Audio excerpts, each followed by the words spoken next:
Good morning. So today we're going to go over Unit 1, Day 4 notes. So we're going to look at how to graph when they have holes. So we've already done the rest. Identify the x-intercepts, y-intercepts, horizontal asymptotes, vertical asymptotes, and now we're going to look at what we do when we have a hole in our graph. So we're going to look right here, example 1, and it says x minus 2 divided by x minus 2, right? Usually we would see that we would have a vertical asymptote when x is equal to 2. There would be a horizontal asymptote there. But since we can actually factor and then cross these out, there is not going to be a horizontal asymptote. There's going to be a hole there instead. So I'm going to write that down. There's going to be a hole at x equals 2. We substitute 2 in for x. This would have gone to 0, so it would have made an asymptote, but now we're just going to have a hole.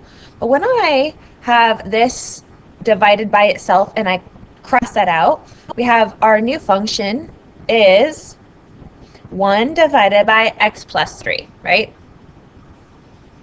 And what we're going to do is we're going to look at our vertical asymptote. We're going to go through and do everything we did before. A vertical asymptote is when, again, if there's an issue with the denominator, we're going to set a denominator equal to 0, and we can see that's when x is equal to -3. Our horizontal asymptote, let me just change this color. My horizontal asymptote is when y equals 0, because the degree of the numerator is less than the degree of the denominator, right? Our x-intercepts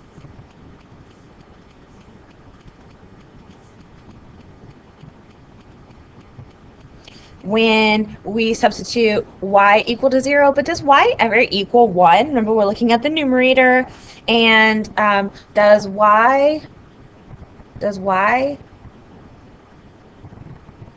or when we substitute in 0 for y, does 0 equal 1? Never. There's no expression, there's no x's in the numerator anymore, so there is no x-intercept. There's none. Remember, our y-intercept, we substitute 0 in for x, do the opposite. And when we substitute 0 in for x, we have a y-intercept at 0 and then 1/3. So maybe like right here.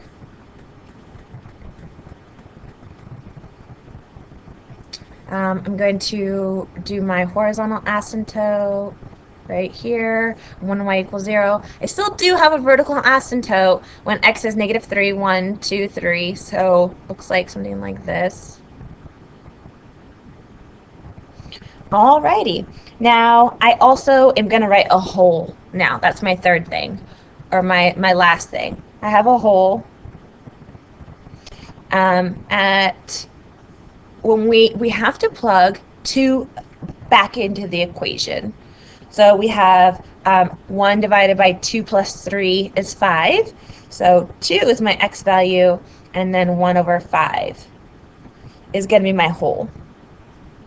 Okay, so I'm going to put that hole in real quick. I'm at 1, 2, and then 1/5, kind of like right here, there's a hole. Okay, now you can try points to graph it. It's going to look something like this. Oops.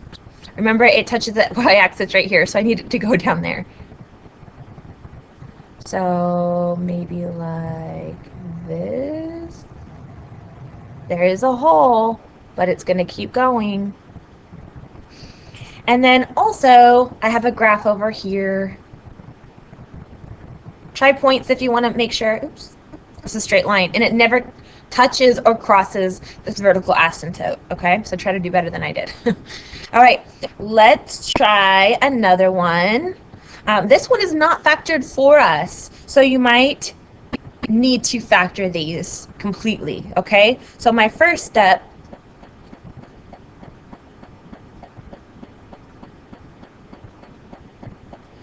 to factor completely.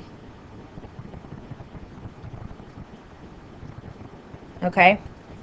Make sure you write that down. I want to see this on everyone's paper. So I'm going to factor out a -3. These two terms have something in common, a -3. And then we have x plus 1 divided by, I'm going to just factor this. So I'm going to make my two sets of parentheses. X times x gives us x squared. My factors of 3 are 1 and 3. So I'm going to put 1 and 3. And it doesn't matter. They're both positive. 3 plus 1 is 4. Perfect. Now, do you guys see that there is a term that the numerator and the denominator now both have? And since we're multiplying, we can cross them out. And now we know we have a whole at when x equals -1. So -1, and I'm going to substitute it back in when I have -1, -3 over 2, it's just -3 over 2. I can't simplify that. Okay? So -1.5. That's my whole. All right, so my new equation is f of x equals, and I'm going to use this new equation now for the rest of my information, x plus 3, right? Just going to write that down for you.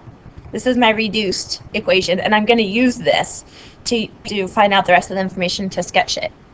So first we need my vertical asymptote, and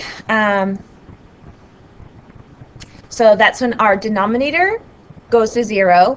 So x plus 3 goes to 0, and that only happens when x is equal to -3. Okay, that's a vertical asymptote when x is equal to -3. 1, 2, 3. I'm going to write this vertical asymptote. And then a horizontal asymptote. Well, in this case, I have the degree of the numerator is less than the degree of the denominator. So the horizontal asymptote is going to be when y equals 0. And then I have x-intercepts and y-intercepts. X-intercepts when my y equals 0. So 0 equals -3, never. So there is none. My y-intercepts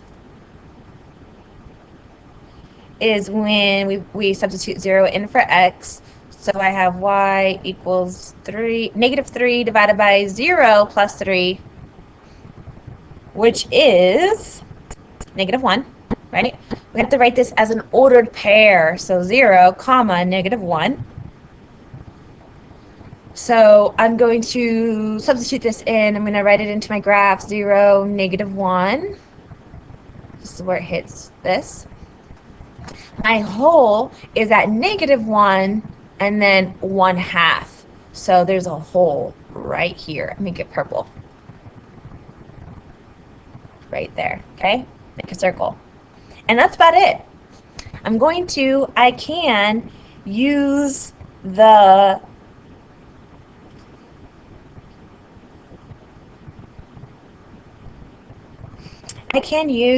my use some points and then or find some points and then just sketch it.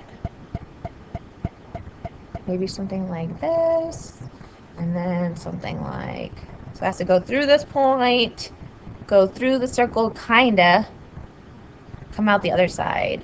Very nice.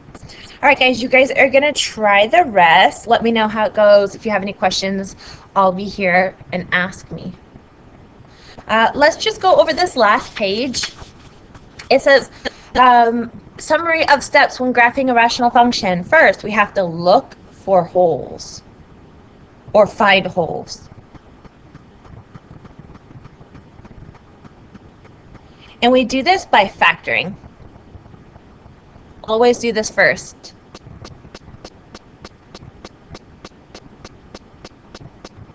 Okay? Factor first. And then, number 2, we're going to have to find the asymptotes.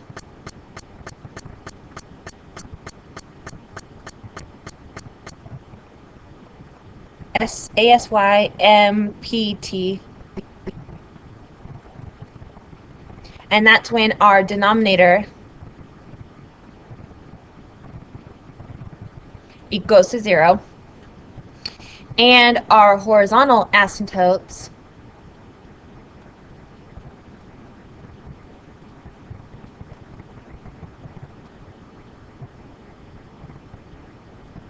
and you guys know how to do this. We have 3 ways that we will have we can find our horizontal asymptotes, okay? Then we solve for the x-intercepts, and then we test some points to determine the shape of the graph. And that's about it. So try these last 2 and ask me if you have any questions. And then we will have our quiz. Have a great day.